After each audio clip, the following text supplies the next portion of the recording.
आप लोग शांत बिल्कुल कि आप जो भी बात है हमको भेज देना, हम वो बात रखेंगे। मैं अभी गई थी, रुक्मणी के साथ गई थी तो साड़ी को भी। मैं श्रीमती जयश्री राजपूत, जिला अध्यक्ष कांकेर।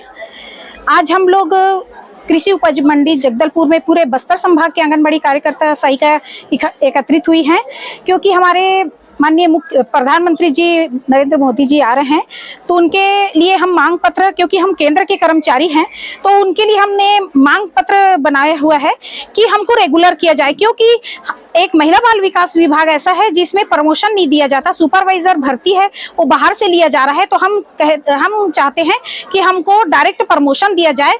10 साल का जिनको अनुभव है वो वरिष्ठता के आधार पे उनको मानदेय में बढ़ोतरी किया जाए।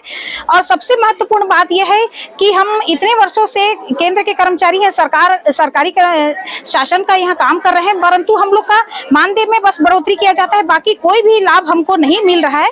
तो हमको सबसे प्रथम है कि हमको रेगुलर किया जाए। श्रीमती रुक्मणी अध्यक्ष, संभाग शाखा अध्यक्ष, आज की बैठक हम लोग कोई हड़ताल के उद्देश्य में नहीं किए हैं, क्योंकि हड़ताल के बाद हमारी संभागीय बैठक नहीं हुई थी, जिसकी समीक्षा का बैठक आज रखा गया था और रखा गया है। और ये जो है अभी हमारे माननीय प्रधानमंत्री जी जो आ रहे हैं, उनके लिए हम लेटर तैयार किए हैं। हम तो वहां पहुंच नहीं पाएंगे, लेकिन हमारी बात आप लोगों के माध्यम से हम उनको पहुंचाना चाहते हैं, क्योंकि ये हम जो है आंगनबाड़ी महिला बाल विकास जो है केंद्र सरकार की स्कीम है, जिसमें वो हमको 4,500 ही देती है केंद्र सरकार। उसके एवरेज पे हमारा बहुत कम है, एक शिक्षक के बराबर हम काम करते हैं, जो सुबह 9 बजे से लेकर हम 4:30 बजे 3:30 बजे के बाद भी, उसके बावजूद भी हम लोग का काम एक्स्ट्रा होता है। तो हम चाहते हैं कि मोदी जी से कि हमको रेगुलर कर्मचारी के दर्जा दें, जबकि हमारा महिला बाल विकास में एक प्यून भी रेगुलर कर्मचारी कहलाता है, जिसकी योग्यता भी नहीं होती है। हमारे पास आज हमारे आंगनबाड़ी कार्यकर्ता ग्रेजुएट हैं, अच्छी योग्यता वाले हैं, तो फिर क्यों नहीं हो सकते हमारे कार्यकर्ता रेगुलर कर्मचारी, क्यों शासकीय कर्मचारी नहीं बन सकते?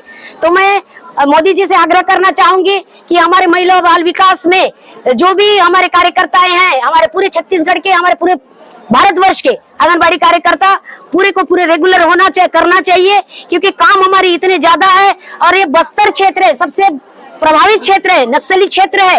इस क्षेत्र में कोई भी बाहर का व्यक्ति हमारे बस्तर में आना नहीं चाहता, ड्यूटी करना नहीं चाहता। अभी जो सुपरवाइजर भर्ती हुई है, जो पूरी छत्तीसगढ़ में बाहरी भर्ती ज्यादा हुई है, जबकि हम इस आस में हम लोग 30 साल बिता चुके हैं कि आज नहीं तो कल हमारी प्रमोशन होगी।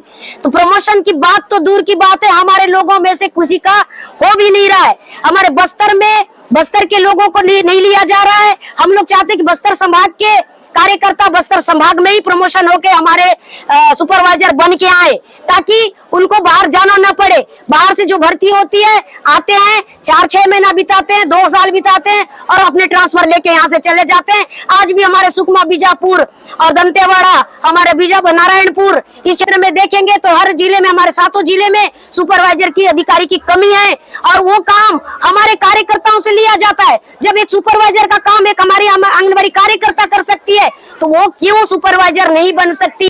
कोई सुपरवाइजर ऐसा नहीं है कि उनका रिकॉर्ड बनाने से लेकर जितनी भी योजनाओं के काम आते हैं, हमारे कार्यकर्ता पूरा रिकॉर्ड अप टू डेट करके पूरे भारत दिल्ली तक भेजने का काम हमारी कार्यकर्ताएं करती है। तो फिर इन लोग रेगुलर क्यों नहीं हो सकते? मेरा मोदी जी से निवेदन है कि हमारे महिला आरक्षण की बात कर रहे हैं, तो हमारे महिलाओं को उसमें अन्य विभाग में भी प्रमोशन दिया जा सकता है, हमारे विभाग में भी दिया जा सकता है। लेकिन हमारे लिए सिर्फ आंगनबाड़ी कार्यकर्ता बन के यहाँ 30 से 35 सालों के रिटायरमेंट लेके आज सेवा देने वाले 35-35 साल काम करने वाले कार्यकर्ता बहने एक कागज लेके खाली हाथ जाके सेवा समाप्त करके आज बैठे हुए हैं। तो ये बड़े दुख की बात है कि हम सारी जिंदगी शासन का योजना के तहत हम लोग अपने सेवा दे। कार्यकर्ता क्या है, इस चीज को हम लोग अभी भी समझ नहीं पा रहे, क्योंकि बहुत जगह क्रेश कार्यकर्ता का वो नहीं है। हम नहीं जानते कि किस टाइप का राज्य सरकार क्रेश किसको बोल रहा है, मिनी, जबकि कार्यकर्ता सभी एक है, काम सबका एक है। तो इसमें मिनी और क्रेश क्यों गिन रहे हैं? ये राज्य सरकार के मुख्यमंत्री से हम सवाल करना चाहते हैं कि क्यों हम आज भी यही बोल रहे हैं। मिनी आंगनबाड़ी कार्यकर्ता को सिर्फ मिनी में अकेली कार्यकर्ता है, उसको सहायिका नहीं दिया जा रहा है, जबकि मेन कार्यकर्ता में भी वही है, क्रेश कार्यकर्ता में भी वही काम होता है। लेकिन क्यों हो रहा है इसका हमारे पास कोई और नहीं है। लेकिन हम लोग इस बात को रखे हैं संचालनालय में।